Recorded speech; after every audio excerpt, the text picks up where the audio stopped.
함께하며 여러분의 내일을 응원합니다.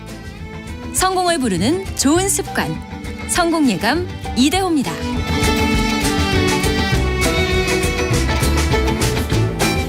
성공예감 이대호입니다. 2월 19일 월요일 방송 2부가 시작됐습니다. 10시 5분 흘러가고 있는 시간. 경제상식 퀴즈 정답부터 말씀을 해드려야죠. 정답은 숏폼이었습니다. 숏폼. 요즘에 그 짧은 영상들을 숏폼이라고 부르죠. 유튜브에서는 쇼츠, 인스타그램에서는 뭐 릴스 이렇게 이름이 각각 있는데 이제 큰 틀에서는 숏폼이라고 부릅니다. 이걸 많은 사람들도 만들고 있고 또 많이들 보고 있고, 그런데 또 염려가 되는 건 이게 속된 말로 도파민이 중독된다라고 하죠. 그러니까 아무 생각 없이 숏폼 계속 넘기다 보면 어느새 시간이 30분, 1시간 흘러가 있고요. 여러분도 이미 많이 느끼고 계시는 것 같아요. 많이 그걸 이제 토로해 주시는데요. 허윤선 님이 숏폼, 책과는 멀어지고 숏폼과는 가까워지네요 라고 보내주셨고요. 4013님, 시간 내서 못 볼 때 잠시 보려는데 더 길게 보게 됩니다 라고. 시간이 없으니까 짧은 걸 봐야지 했는데 더 길게 보는, 많은 분들이 그런 것 같습니다. 9665님은 회사에서 숏폼을 직접 만들어 보기도 했습니다. 근데 알고리즘이 뭔지 모르겠지만 조회수는 잘 안 나오더라고요. 그렇죠? 요즘에 또 너도 나도 많이들 만들고 있어가지고요. 공급자가 더 많아진 것 같습니다. 이제는 수요자보다. 김지은님, 저녁 10시에 자려고 누워서 쇼츠 보고 있으면 금방 자정을 넘겨버립니다. 되도록이면 자기 전에 핸드폰을 안 가지고 안방에 들어가려고 합니다라고.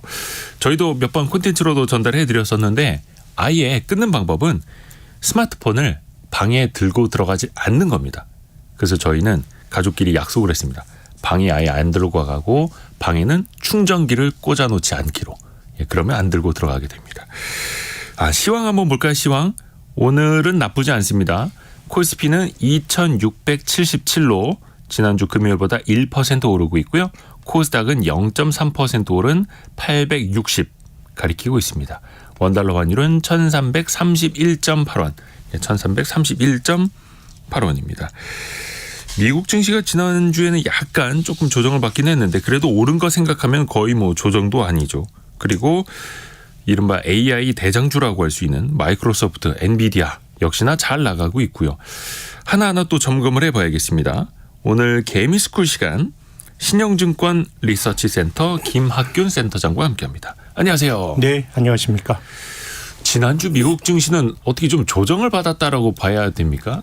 이거 뭐 인위적으로 사람들이 주간 거래야 인위적으로 끊어놓은 건데요. 말씀하신 것처럼 우리가 아무리 강세장도 조정 없이 오르기만 할 수는 없고요. 또 아무리 약세장에서도 주가가 계속 떨어지진 않거든요. 그러면은 이제 뭐 6주 만에 하락했다 이런 거보다는 실은 강세장은 많이 오르고 조정은 조금 받는 거거든요. 그러니까 주가라고 하는 것도 유계체처럼 운동을 하는 거거든요. 근데 강세장에서라도 주가가 많이 떨어지게 되면 이걸 한번 의심해 봐야죠. 이제 주가가 올라가는 어떤 상승 운동이 뭔가 내가 모르더라도 다른 요인에 의해서 혹시 바뀌는 게 아닌지 고민해 봐야 되는데 작년에 S&P 500 지수가 25% 가까이 오르고 올해도 뭐 조정 안 받고 올랐는데 뭐 지난주에 떨어졌다 그래서 물론 이게 하락의 출발일 수도 있어요. 그렇지만 그걸 아는 게 주식 투자 아니고 그건 잘 모르죠. 그래서 우리는 주식 투자는 머리가 아니고 어깨에서 주식을 팔아야 된다는데 이게 또 바닥이 아니고 무릎에서 주식을 사야 된다라고 하는 게 이게 어떻게 보면 어깨에서 주식을 팔아야 된다는 게 우리 겸손하게 고점은 모르니까 뭐 바닥에서 30% 올랐으니까 팔자 이런 겸손의 미덕이 아니고요. 이때 말하는 어깨는 떨어지는 어깨입니다. 올라갈 때 주가가 올라가다가 강세장에선 조정은 조금 받고 많이 올라야 되거든요. 근데 뭐 이게 뭐 기술적 분석의 어떤 기준이건 좀 조정이 멈춰져야 할 때가 나오면 그땐 사후적으로 상승 추세가 바뀐 게 아닌가라는 생각을 하면서 예컨대 주식을 팔 수가 있는 거거든요. 그렇게 본다 그러면 이제 올라가는 장에서는 하루하루의 주가, 뭐 한 주의 주가, 한 달의 주가 이게 중요한 게 아니고 어떤 기준이 됐든지 간에 많이 떨어지는 현상이 발생하면 우리가 상투 천정은 모르지만 리듬이 바뀌었다라고 우리가 의심을 해봐야 되는데 근데 뭐 그동안 오른 거 생각하면 지난주에 조정의 강도는 너무도 미미했기 때문에 뭐 큰 틀에서의 어떤 뭐 변화가 나타났다 이렇게 보긴 좀 힘들 것 같고 다만 이제 눈여겨봐야 될 거는 이제 지난주에 좀 금리가 많이 올라갔기 네. 때문에 지금까지 최근 한 2, 3년 놓고 보면 주가가 조정을 받을 때 그 계기가 되는 거는 미국의 장기 국채 금리가 많이 올라가면 주식시장에 반응을 했기 때문에 뭐 그런 점들은 좀 우리가 관찰을 해야 되지 싶습니다. 많이 오르고 조정은 조금만 받고 그게 이제 강세장의 특징이고 미국 시장은 현재까지는 그 상황인 거고요. 그렇습니다. 근데 이제 말씀하신 게 약간 미국에서도 그렇고 특히 우리나라도 영향을 많이 받는 게 미국의 금리 인하 시기가 이제 노래 가사처럼 점점 더 멀어져 간다 이렇게 되는 거 아닙니까? 점점점 멀어져 가죠. 올해 시작할 때는 연준이 당장 다음 달에 있을 3월에 이제 기준금리 인하가 시작이 되고 연내 금리는 한 6번 정도 낮추는 게 이제 그런 기대치였죠. 작년 말만 하더라도 야 2024년 3월 되면 금리 내릴 것 같아. 네. 와 하고 있었죠. 그랬습니다. 근데 이제 지금은 금리 인하에 대한 기대치가 3월 물 건너갔고 4월은 FOMC가 없거든요. 네. 5월 어렵다. 6월에 금리 낮출 거다라는 쪽으로 3개월 정도 후퇴를 했습니다.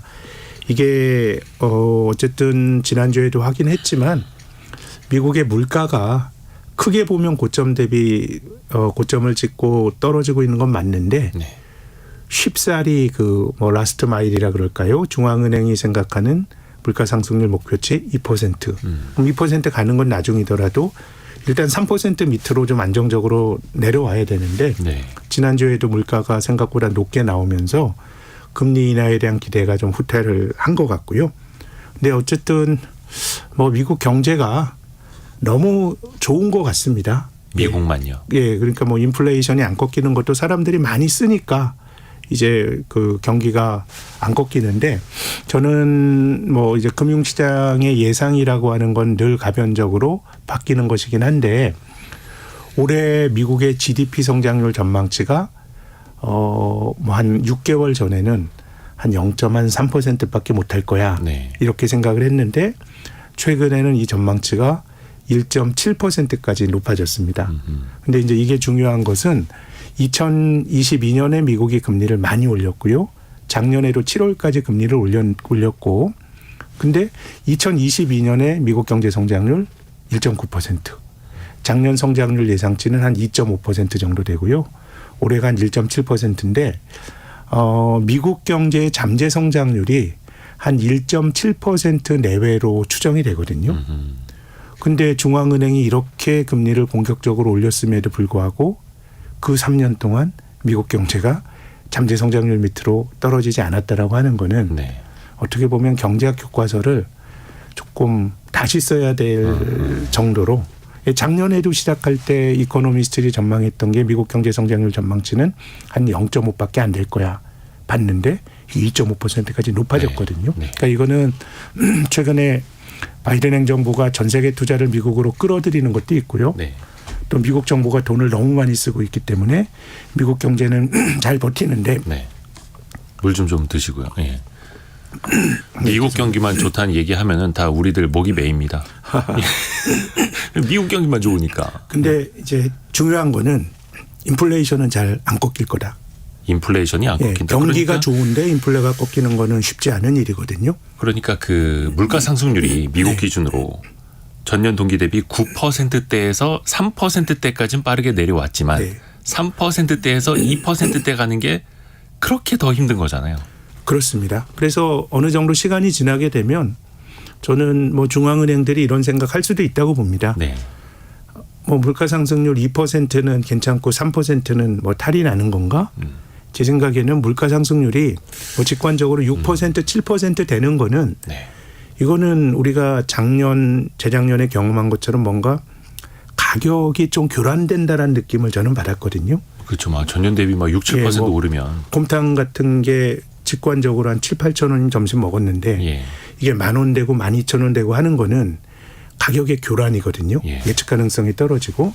근데 만약에 이제 3%대에서 안정적으로 움직인다 그러면 저는 이것이 새로운 시대의 균형이다라고 생각할 수는 있는데 근데 어쨌든 지금은 중앙은행 입장에서는 물가가 이렇게 잡히는 듯 하다가 다시 이제 위쪽으로 튀었던 경험이 80년대 그 70년대 하이퍼 인플레이션 때도 중앙은행이 방심했다가 물가가 다시 한번 오르는 적이 이제 여러 번 있었기 때문에 중앙은행 입장에서는 지금 뭐 이제 물가 상승의 목표치 자체를 조정하고 이럴 상황은 아닌데 네. 아무튼 중요한 거는 미국 경제는 좋지만 물가는 그 대가로 잘 안 떨어질 것 같고 뭐 그걸 보여주는 게 환율이죠.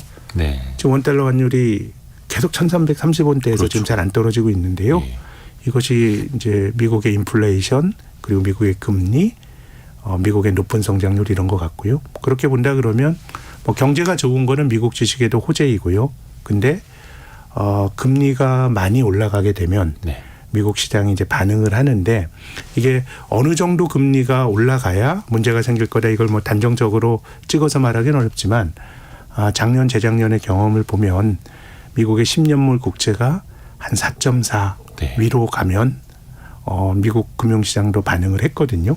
특히나 좀 그 반응이라는 게 흔들렸다라는 예, 뜻이죠. 많이 떨어졌죠. 예. 이제 지금 뭐 지난주의 조정이야 뭐 특별하게 의미를 부여하기는 좀 어려운 조정이지만 좀 주식 들고 있는 사람들이 좀 놀랄 정도의 조정이 나타났고 특히 최근에 미국 시장을 이끄는 종목들이 엔비디아를 비롯해서 굉장히 훌륭한 기술주들입니다. 네. 뭐 그 기업들 너무너무 좋지만 그 기업들이 굉장히 좋기 때문에 이제 밸류에이션도 굉장히 높거든요. 이제 그러다 보니까 미래에 대한 성장 가치가 주가에 많이 녹아든 종목은 금리가 올라가게 되면은 또 조정을 받게 되는 거거든요. 그렇죠. 뭐 엔비디아라든가 아니면 마이크로소프트가 아주 훌륭한 건 맞죠. 훌륭한 건 맞는데 그 기업이 미래에 벌어들일 이익이 지금 주가에 얼마나 투영이 돼 있는지는 이거는 사실 잘 알기 어렵거든요. 어렵죠. 그렇기 때문에 그런 성장주들은 금리가 중요하기 때문에 이제 지금부터는 뭐 지난주에 조정이야 뭐 아직까지 큰 의미를 부여할 필요는 없겠습니다만은 지금 한 4.3%까지 올라온 미국 10년물 국채가 여기서 더 올라갈 거냐 하향 안정화되느냐 뭐 이런 것들이 앞으로 한두 달 정도 뭐 단기적으로는 전 가장 중요한 변수가 되지 않을까 생각합니다. 근데 뭐 지금까지는 마이크로소프트나 엔비디아나 이런 주가 흐름을 보면은 금리가 올라? 그래 오르라고 그래. 우리는 우리 갈 길 간다 이러면서 또 이제 주가는 엄청나게 강세인데 그거는 그냥 마이크로소프트와 엔비디아니까 전 세계에서 딱 이제 두 개 있는 기업이니까 그런 것 같고요. 그렇긴 한데요. 예. 제 생각엔 금리의 절대 수준이 예.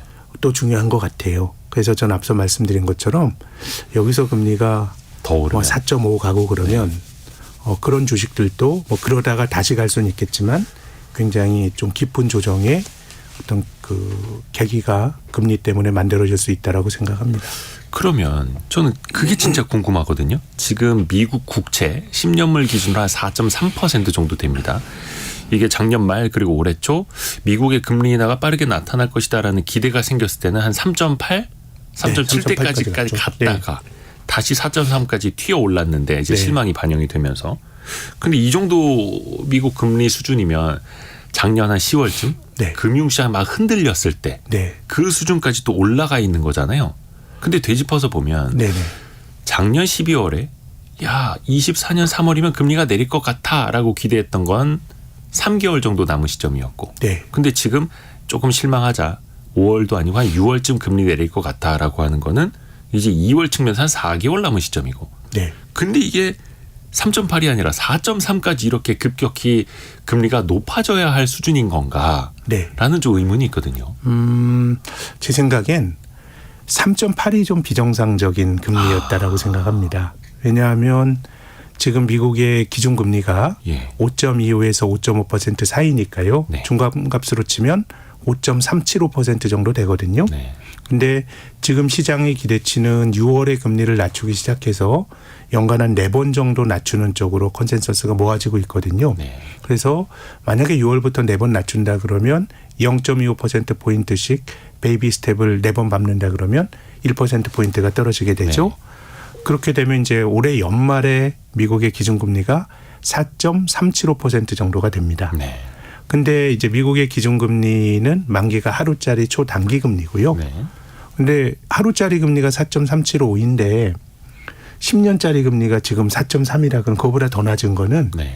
이거는 제 생각에는 굉장히 좀 장기 금리가 너무 낮은 거고 네. 특히 이제 물가가 3%를 물가 상승률이 3%를 넘음에도 불구하고 중앙은행이 금리를 낮추는 이유 중에 하나는 저는 미국 금융 시스템에 걸리는 부하 때문이라고 봅니다. 작년 2, 3월 달에 실리콘밸리 뱅크나 아니면 퍼스트 리퍼블릭이나 지방은행 어려워졌고 또 작년 가을에는 시티그룹이나 뱅크 오브 아메리카 같은 큰 은행들도 어려웠고 네. 또 최근에 이제 뉴스가 상업용 부동산에 몰린 또 중소은행들이 힘들어지는 거거든요. 네. 근데 지금 은행들이 여러 가지로 힘들어지는 가장 중요한 이유 중에 하나가 이 뭐 부동산 가격이 떨어지고 하는 것도 있습니다만은 은행의 비즈니스는 고객들에게 단기로 빌려서 장기로 운용하는 거거든요. 네. 근데 지금 이제 장단기 금리가 역전이 되니까 은행들이 굉장히 힘들어진 겁니다. 그래서 중앙은행이 단기 금리를 좀 많이 내려서 네. 단기 금리가 장기 금리 밑으로 떨어져야 기본적으로 은행들도 한숨을 돌리게 되는 거거든요. 근데 지금은 단기 금리 4번 낮춘다고 하더라도 지금의 10년물 금리가 그거보다 낮다 그러면 오히려 3.8%까지 떨어졌던 금리가 제 생각에는 너무 낙관적인 기대를 반영한 게 아니었나라는 생각이 들고요. 그래서 금리가 4%대에서 고착화돼서 움직인다 그러면 이제 금리에 대해서 새로운 기대가 시장에 형성이 된다 그러면 저는 미국의 기술주들이 뭐 아주 특징적으로 계속 성장을 하는 기업들은 좀 올라갈 수 있겠습니다만은 연초처럼 나스닥이 전체적으로 좋고 그러기는 좀 어렵지 않을까라는 게 제 생각입니다. 그리고 또 이번 주 목요일 새벽에 미국 연준의 그 지난달 FOMC 의사록이 네. 발표가 됩니다. 그리고 또 뭐 여는 그 이사들 네. 잇따라 또 연설도 있을 텐데, 근데 지금 또 금리가 이렇게 많이 높아져 있는 상황이라면 또 어떤 발언들이 나올까요, 메시지들이? 뭐 이게 좀 갈팡질팡이네요. 파월 의장의 발언도 그렇고요. 예. 그래서 지금은 이제 인플레이션은 생각보다 높은데 지금 시장 금리가 올라갔기 때문에 중앙은행이 금리를 안 올렸더라도 상당히 긴축적인 효과가 또 발생한 거거든요. 그렇죠. 그렇기 때문에 여기에 대해서는 우리가 뭐 사전적으로 예상을 하고 대응하기는 참 힘들 것 같고 오히려 가늠하기 힘든 그 미국의 어떤 중앙은행 관계자들의 발언보다는 미국의 물가지수 그 자체가 굉장히 이제 중요하지 않을까. 그래서 이번 달 이제 다음 주가 되면 개인 소비 지출 물가가 발표가 되죠. 또 3월 이제 10일 전후가 되면 또 소비자 물가 지수 이런 것들이 발표가 되기 때문에 이제 그런 발표 자체가 시장에 많이 영향을 줄 것 같고요. 뭐 중앙은행가들의 발언은 뭐 늘 시장에 어떤 영향을 줄 수가 있겠지만은 이걸 우리가 사전적으로 예측을 해서 뭐 대응 전략을 짜기는 참 힘든 것 같습니다. 그렇죠. 그 사람들의 입을 예측하는 건 더 어렵죠. 네. 그러면 이제 데이터를 보자. 네. 다시 이제 근본으로 돌아가자. 그런 말씀이시기도 하고요.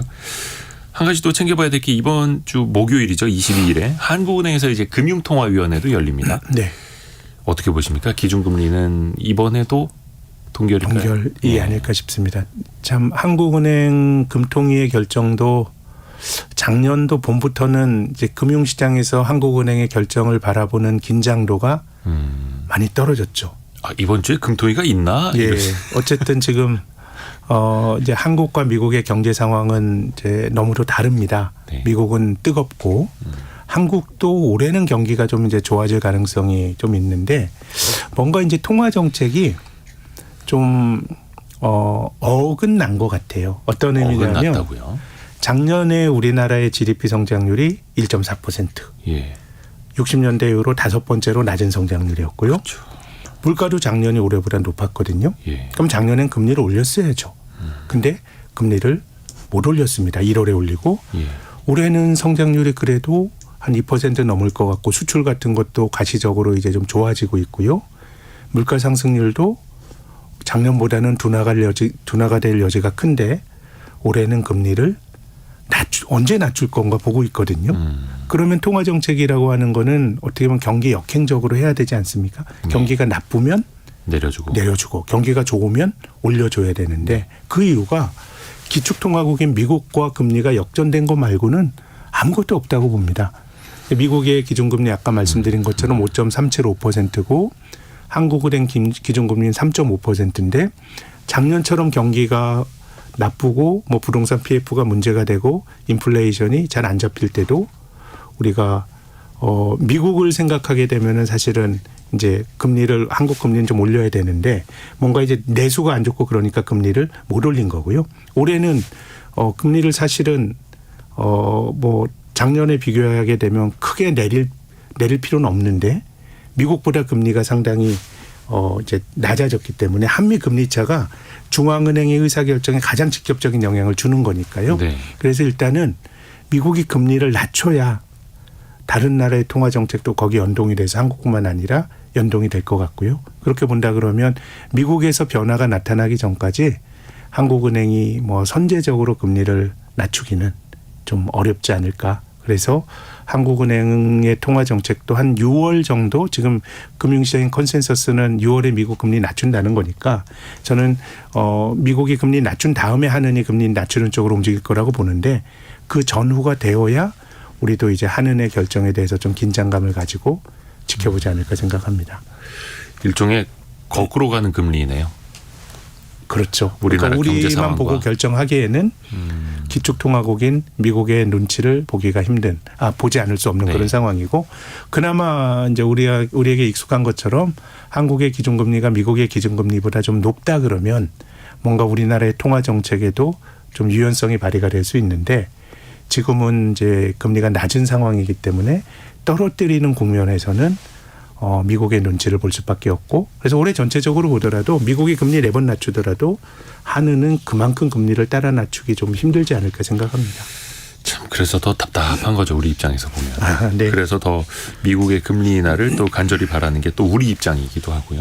근데 그걸 또 거슬러가는 흐름들이 있으니까 뭐 그쪽을 한번 체크해 볼게요. 미국에서 정말 잘 나가는 빅테크 기업들인데요. 대표적인 게 엔비디아죠. 그럼요. 이번 주에도 네. 엔비디아 실적도 공개가 된다고 하고요.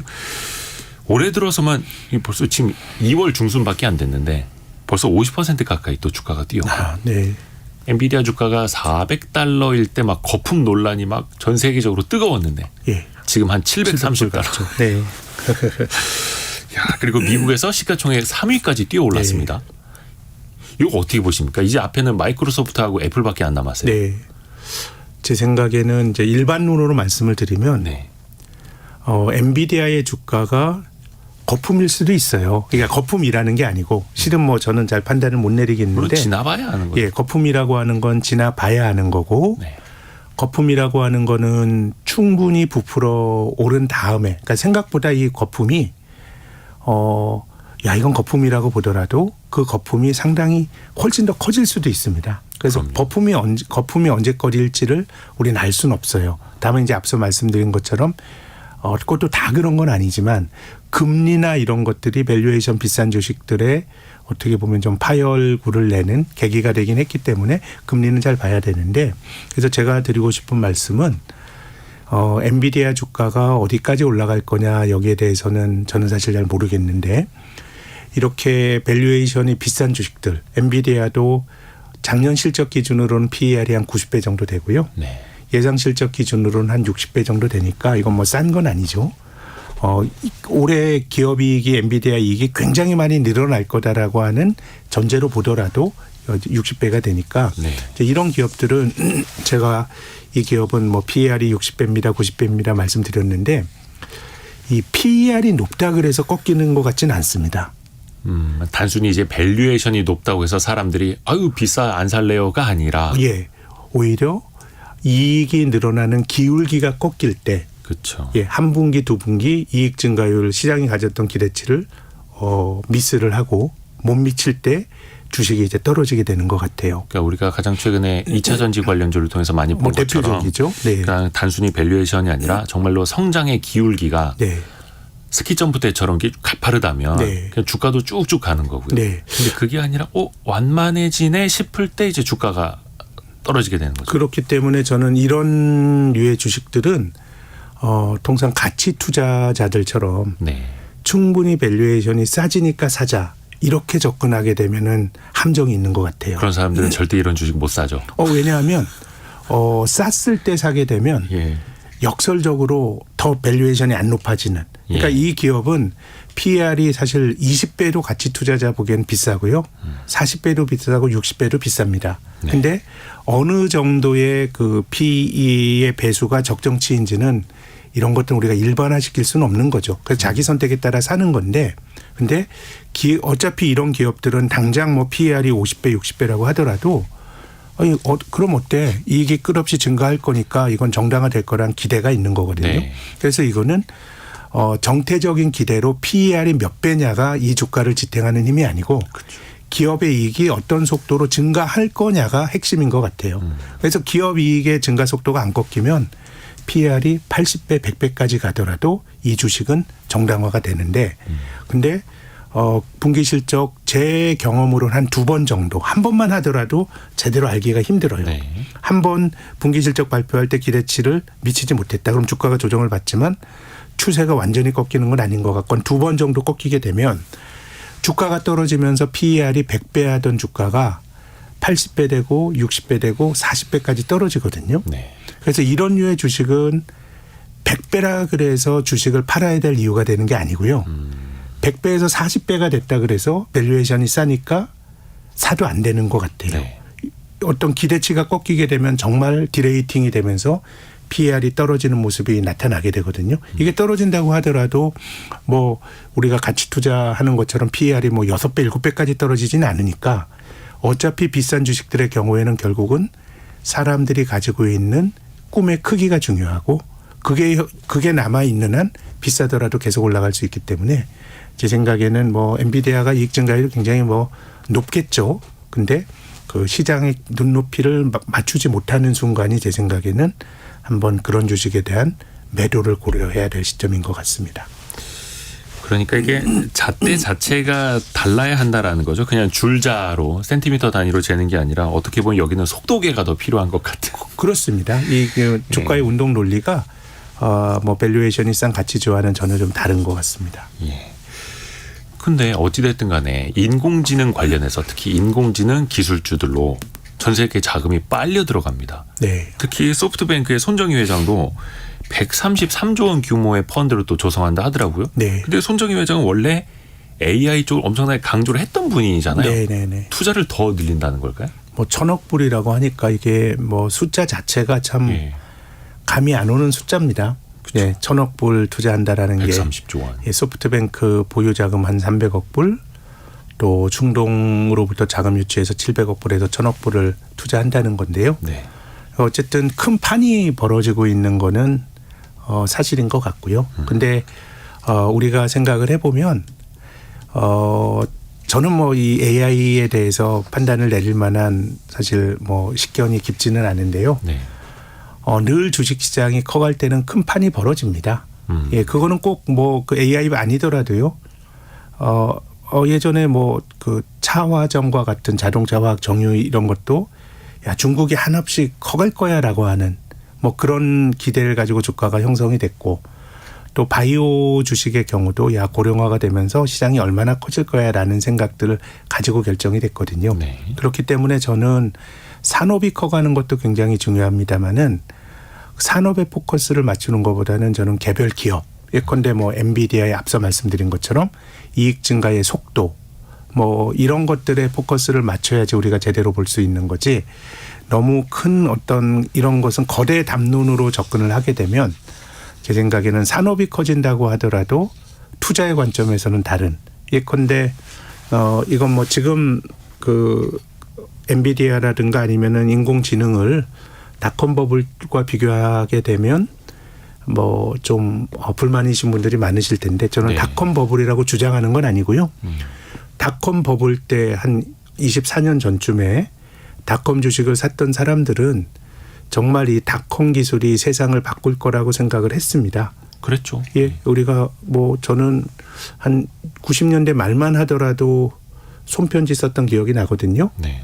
뭐 생일 뭐 동료들 생일에 손편지 썼던 기억이 나는데 야 이제는 손편지 안 쓰고 이메일이란 걸 통해서 보내고 그리고 또 쇼핑도 인터넷에서 하고 엔터테인먼트 음악도 그 인터넷에서 하는 세상을 꿈꿨거든요. 2000년 전으로. 예. 근데 그 꿈이 현실이 됐어요. 그렇죠. 인터넷 전화 그럼요. 마찬가지고요. 지금 그 꿈은 현실이 됐는데 그 당시에 있었던 많은 주식들은 망하든가 또 그 패러다임이 바뀌는 과정에서 세상은 그렇게 열렸지만 지금 있는 그때 있었던 기업이 바뀐 세상의 주역이 되는 게 아니고 다른 기업이 또 치고 들어왔거든요. 네. 그렇기 때문에 저는 어떻게 보면 큰 산업의 변화 이런 것들을 우리가 잘 관찰하는 거 되게 중요하고 이 손정희 회장의 그 대규모 투자 이런 걸 보면 정말 큰 판이 벌어지고 있구나라고 하는 것은 뭐 부인하기 힘든 사실인 것 같은데 근데 투자자의 관점에서는 우리는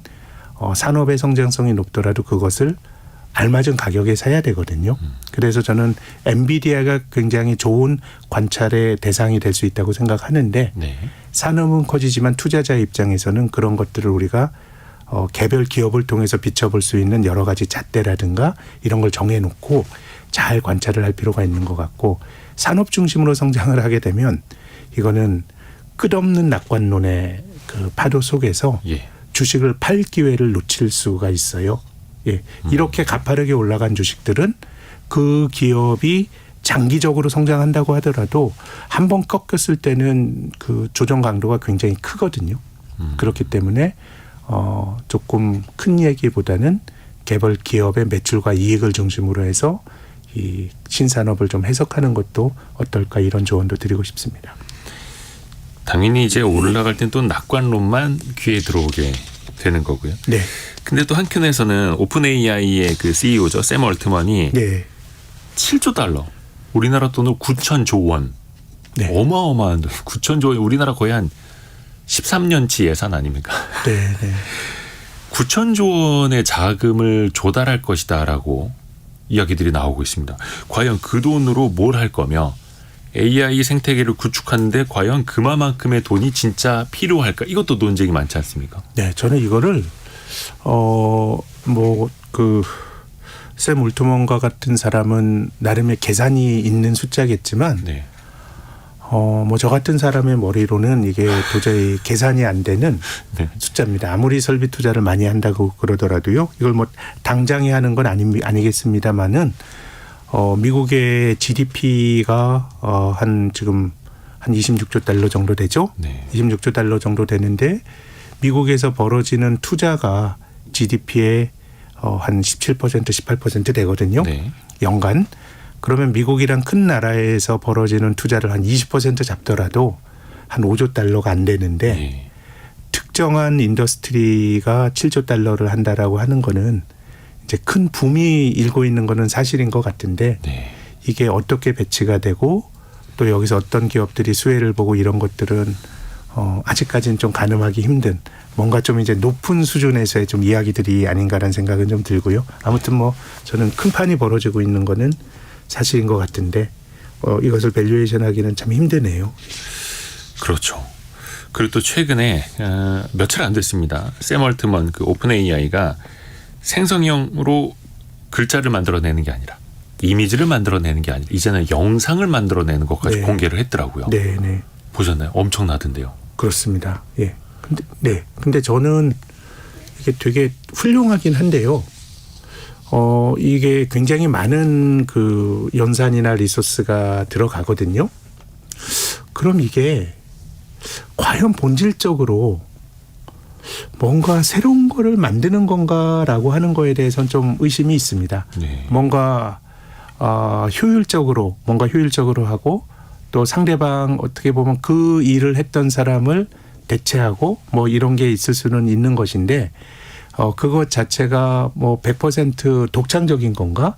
과거에 만들어진 것들의 이제 조합일 수가 있고 네. 또 여기에 대해서 뭐 허리우드의 어떻게 보면 그 AI 같은 거는 투자의 세계에서는 아직까지는 조금 논란의 여지가 있는데 정확한 답이 없는 예컨대 뭐 대본을 쓴다라든가 이런 건 창작의 영역 아닙니까? 네. 뭐 그런 것들은 실은 옳다 그르다 말하기는 어려운 건데 이제 그 기존의 어떤 창작 집단의 반발도 있고 뭐 하기 때문에 굉장히 신기하고 굉장히 파워풀하긴 한데 이것 자체가 세상을 편리하게 하는 거 말고는 많은 리소스를 들여서 그런 변화가 나타나는 건데 정말 본질적으로 편한 거 말고 얼마나 바꿀 거냐라고 좀 그런 고민은 저는 가지고 있습니다. 네. 물론 이제 이 영상, 뭐 방송이라든지 유튜버들에게까지 그 생태계가 완전히 달라질 수는 있겠습니다만 그쪽은 생산성이 높아질 수는 있겠습니다만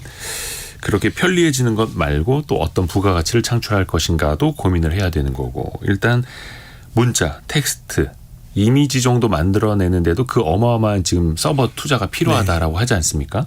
전 세계적으로 그 GPU에 대한 수요도 많이 올라왔고 근데 그걸 넘어서도 영상까지 만들어낸다라고 하면 말 그대로 야 진짜 투자는 어마어마하게 더 늘어날 필요가 있겠구나라는 게 또 느껴지기도 하고요. 네. 앞날이 진짜 궁금해지죠. 그래서 AI를 하는 회사보다는 예전에 그 미국에서 골드러시가 있을 때 이 금광을 캐는 거는 뭐 잘 되면은 대박이었지만 대부분은 뭐 금광을 못 캤는데 이 청바지 만들어 파는 사람들이 그렇죠. 결국 궁극적으로 이제 승자가 된 거 아닙니까? 그렇게 본다 그러면 아무튼 한국의 반도체 산업이나 이런 쪽에는 저는 굉장히 큰 기회가 아무튼 오고 있다고 생각합니다. 그렇죠. 그래서 GPU에 같이 들어가는 메모리 반도체도 네. 훨씬 더 이제 수요가 많아진다라고 하니까요. 그래서 또 하나 기회가 되는 거죠. 또 이제 가치 투자를 지향하시는 김학균 센터장님한테는 또 불편한 이야기일 수도 있는데 요즘 비트코인이 또 네. 어마어마합니다. 아니 뭐 불편하군요. 뭐 그럴 수도 있는 거죠. 뭐. 아니 네. 그 현물 ETF 승인 나기 전에 비트코인이 많이 올랐다가 네. 현물 ETF가 막상 승인 나니까 오히려 또 뚝 떨어졌다가 네. 조금 시간이 지나니까 또 다시 또 올라가고 있습니다. 그래서 이제 사상 최고가까지도 바라볼 수 있지 바라볼 수 않겠느냐. 있죠. 네. 4월이면 이제 뭐 반감기가 네. 된다라고 하고요. 이 시장의 기대 자체는 또 어떻게 평가해 볼 수 뭐 있을까요? 이것이 되게 뭐 주식도 사실 진폭이 매우 크고요. 네. 근데 가상화폐는 이게 성장을 반영하는 것도 아니고 또 투자자들에게 배당을 주는 것도 아니고 그래서 밸류에이션이 상당히 좀 그 가치 평가하기가 힘든 자산 같습니다. 근데 이거는 뭐 제가 모른다 그래서 이것이 의미가 없다 이건 아닌 거고요. 다만 저 같은 사람 입장에서는 이것은 가치 평가가 어렵기 때문에 진폭이 굉장히 클 수밖에 없고 최근에 뭐 나타나고 있는 모습은 어쨌든 이것이 제도권에 뭐 진입을 하면서 그런 효과가 있는 것 같은데 저는 이 주식도 실은 진폭이 큽니다. 다만 이제 주가는 떨어졌을 때 내가 생각한 가치보다 저평가됐다라고 하면은 사실 우리가 가격은 모르지만 내가 이걸 들고 기다려야 된다라는 판단은 설 수가 있는 거거든요. 네. 근데 비트코인은 혹은 가상화폐는 좀 그런 것들이 제게는 좀 어려운 자산인 것 같고요. 그래서 뭐 현상을 해석한다면 아무튼 제도권에 들어오면서 또 여러 가지 기대가 투영이 되는 것 같은데 우리가 뭐 가상화폐가 뭐 반감기가 온다 혹은 이것이 뭐 법정화폐처럼 많이 공급이 늘어나기도 어렵고 또 블록체인이라고 하는 굉장히 혁신적인 기술적 기반도 있는 것 같고 네. 근데 그것이 가상화폐의 열풍이 있었던 2016년, 17년과 본질적으로 전 다르지 않다고 봅니다. 네. 또 2020년, 21년과 또 다르지 않은 것 같고요. 그래서 이건 제가 뭐 가치 평가하기는 어렵지만 투자하시는 분들 입장에서도 이건 진폭이 굉장히 클 수밖에 없다라는 예. 건 늘 염두에 두셔야 되지 않을까 싶습니다. 근데 또 뭐 마침 이제 금값도 좀 조정을 받다 보니까 네, 네. 일각에서는 전통적인 금에 투자하려는 수요가 비트코인으로 많이 넘어가고 있다 이런 이야기들 나오거든요. 최근에 뭐 캐시우드도 그런 이야기를 했고 로버트 기요사키는 아예 금값이 폭락할 네. 거다라고까지 네. 이야기를 했습니다. 어떻게 보시나요? 저는 그럴 가능성은 있다고 봅니다. 금이라고 하는 것도 실은 뭐 특별하게 가치 평가가 힘든 건데요. 그렇죠. 사람들이 관습적으로 받아들이는 건데 특히 저는 최근에 가상화폐가 올라가는 거는 지정학적 불안과도 확실히 좀 연동이 된다고 보는 것이 우크라이나 러시아나 이런 데서 가상화폐 거래가 전쟁 후에 많이 늘어났거든요. 오히려 기부를 또 비트코인으로 한다 하고요. 그럼요. 그러면 실은 그렇게 전쟁이 났을 때 전통적인 자산 대비해서 가치가 높아졌던 게 금이었는데 네. 금보다는 가상화폐가 훨씬 더 편하거든요. 훨씬 더 편안하잖아요. 물리적 송금을 실체가 없이. 한다면. 그렇기 때문에 뭐 그런 지정학적 불안이나 이런 걸 보면 저에게는 금이나 가상화폐나 비슷한 자산인데 지금처럼 지정학적 긴장이 높아진다 그러면은 그것이 금보다는 가상화폐에게 조금 더 유리한 환경이 될 수도 있겠다라는 생각은 하게 됩니다. 그러게요. 그래서 이제 오히려 비트코인의 실용성을 네.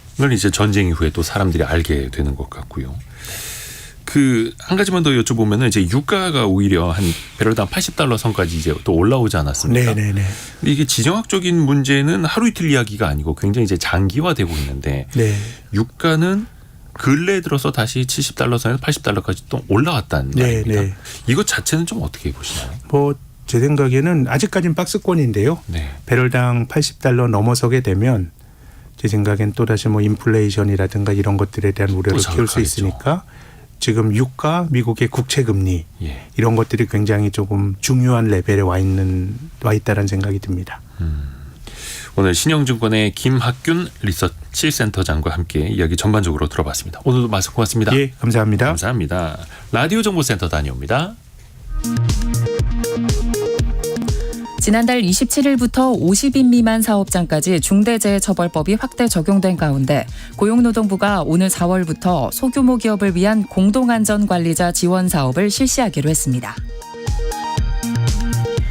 서울 동작구 상도동 등 5곳이 모아타운 대상지로 선정됐습니다. 모아타운은 대규모 재개발이 어려운 노후 저층 주거지를 하나로 묶어 정비 사업을 추진하는 서울시의 소규모 정비 모델입니다. 어제 저녁 전남 목포의 아파트에서 불이 나 20대 남성이 숨졌습니다. 경찰은 40대 남성을 방화 용의자로 체포했습니다. 기시다 후미오 일본 내각 지지율이 최근 여론조사에서 정권 퇴진 위기 수준인 10%에서 20%대를 잇따라 기록했습니다. 지금까지 라디오 정보센터 뉴스 편유였습니다. 성공예감 애프터 서비스 시간으로 갑니다. 곽지현 리포터와 함께하죠. 안녕하세요. 네, 안녕하세요. 자, 청취자 여러분의 질문 들어보죠. 네, 박미영 님이 보내셨습니다. 웹툰 불법으로 다운받는 사람들 처벌 수위 높여야 되지 않을까요? 하셨고요. 또 조부건 님도 이 웹툰 불법 사이트 막지 못하나요? 라고 보내셨어요. 네. 이에 대한 자세한 설명 들어보겠습니다. 법무법인 법가 유한별 변호사입니다. 웹툰은 저작권법상 미술 저작권에 해당해서 법적으로 보호를 받는 저작물이라고 생각을 하셔야 돼요. 그래서 이런 불법 웹툰 같은 경우에는 사이트 운영자 등은 처벌이 되지만 이용한 사람들은 처벌이 되지 않는다는 다소 모순적인 이야기가 있습니다. 그것은 왜 그러냐 하면 저작권법은 저작물을 복제, 게시, 배포, 대여하는 등의 방법으로 저작권을 침해한 사람을 처벌하는데요. 원칙적으로 단순 시청은 복제, 게시, 배포, 대여에 해당하지 않기 때문에 처벌되지 않습니다. 다만 아동 청소년 캐릭터가 성적 행위 등을 하는 내용의 불법 웹툰은 문제가 될 수 있는데요. 이러한 경우에는 아동 청소년의 성보호에 관한 법률에 따라서 단순히 소지하여 보는 경우에도 처벌을 받는다고 볼 수 있습니다. 5년 이하의 징역 또는 5천만 원 이하의 벌금에 처하거나 병과될 수가 있는데요. 또한 불법 웹툰을 캡처해서 친구들한테 보여준다든지 하는 등의 행위는 복제가 전제돼 있기 때문에 또 처벌될 수가 있기 때문에 각별한 주의가 요구됩니다. 네, 이렇게 유한별 변호사 설명 들어보셨고요. 이게 만화 웹툰 불법 사이트를 신고를 해도 이 불법 그 유통 사이트 대부분이 해외 서버가 있어요. 그래서 운영자 검거하거나 사이트 차단이 참 어렵고요. 또 이 불법 사이트 운영자가 구속이 돼도 이 형량이 적고 또 불법적으로 벌어들인 그 수익도 제대로 환수되고 있지 않는 그런 실정입니다. 네. 다음 질문도 들어볼까요? 네, 0337번님. 원금 균등 상환 그리고 원리금 균등 상환 어떤 차이점이 있을까요? 유리한 상환 방법은 뭔가요? 원금과 그 이자를 상환하는 방식의 차이인데요. 일단 원금 균등 상환은 원금 자체는 매월 균등하게 똑같이 갚아 나가는 거고요. 네. 거기에 붙는 이자가 조금씩 달라지는 겁니다. 그러니까 원금을 계속해서 상환해 나가면 남아있는 잔금, 대출금이 이제 줄어들게 되기 때문에 네. 거기에 붙는 이자가 줄어드는 거죠. 원리금 균등 상환은 매월 원금과 이자를 합쳐서 같은 금액이 되도록 계산이 되는 방식인데요. 그러니까 이자는 갈수록 좀 줄어들지만 또 원금은 또 더 많이 갈수록 상환을 해 나가는 방식. 그런데 원리금 균등 상환 어찌됐든 간에 매월 내는 금액은 똑같다라는 겁니다. 그래서 큰 틀에서 보면은 두 가지 차이는 이제 아마 크지는 않을 것 같습니다. 그리고 중도 상환 계획이 있다면 원금 균등 상환이 조금 유리하기는 합니다. 다만 초기에 내는 돈은 좀 많을 수는 있다라는 것도 알아두시면 좋을 것 같습니다. 네, 다음 그러면 질문은요? 이어서 네. 그 중간에 이렇게 원금 균등 또 원리금 균등 상환 어떻게 상환 방식 바꿀 수 있을까요? 글쎄요. 원금, 원리금, 균등 상환 방식, 상환 방식을 바꾸는 것은 쉽지 않을 것 같습니다. 주변에서도 거의 그런 경우를 보지를 못했는데요. 왜냐하면 일단 대출을 계약을 할 때 여러 가지를 약속을 하게 되죠. 뭐 그렇죠. 거치기간, 상환 방식, 상환 비율. 그런데 이걸 하나를 바꾸려면 아예 계약을 새로 맺어야 되는 겁니다. 그러니까 사실상 대출을 상환하고 다시 대출을 받는 것과 마찬가지다. 그러면 또 이제 중도 상환 수수료나 이런 게 또 생길 수가 있고요. 네. 다음 질문은요. 네, 0358번님 하수도가 막혔는데 공사비는 세입자가 내나요? 집주인이 내나요? 라고 보내셨어요. 이거는 집주인이 내야 됩니다. 왜냐하면 이 집주인은요, 이 세입자가 기본적인 주거 생활을 할 수 있게 해줄 의무가 있는 거죠. 그래서 말씀하신 것처럼 하수도, 뭐 또 그 외에 뭐 전기 시설, 또 누수 같은 집 수리비는요, 집주인이 부담해줘야 됩니다. 이 보일러가 노후돼서 고장났다면 이것도 마찬가지예요. 집주인이 고쳐주셔야 되고요. 뭐 방범창 도어락은 뭐 기존에 있는 거를 수리하는 거는 집주인이, 하지만 새로 설치한다. 그럴 때는 세입자가 해야 됩니다. 뭐 화장실에 세면대나 또 변기가 깨졌을 때, 또 싱크대가 떨어져서 수리해야 됐을 때, 또 옵션으로 요즘에 냉장고, 에어컨, 가스레인지 있잖아요. 이런 게 노후됐다면은, 그래서 수리가 필요하다면은 집주인이 해줘야 됩니다. 네. 또 반대로 세입자가 부담해야 되는 수리비도 있어요. 이 세입자가 관리 소홀해서 또 부주의로 고장이 났다면은 이건 당연히 세입자가 책임져야 되고요. 또 사전에 집주인에게 허락받지 않고 하는 셀프 인테리어나 또 벽걸이 TV 설치한다고 벽 뚫거나 못 자국 있잖아요. 이거는 다 이사하실 때 원상복구 하셔야 됩니다. 그러니까 어떤 고정되어 있는 자산에 대해서는 집주인이 책임져 주는 게 맞고 네. 소모성이거나 아니면은 세입자의 과실로 인한 거는 세입자가 본인 돈 들여야 하는 게 맞는 거고요. 맞습니다. 짧게 하나 더 살펴볼까요? 네.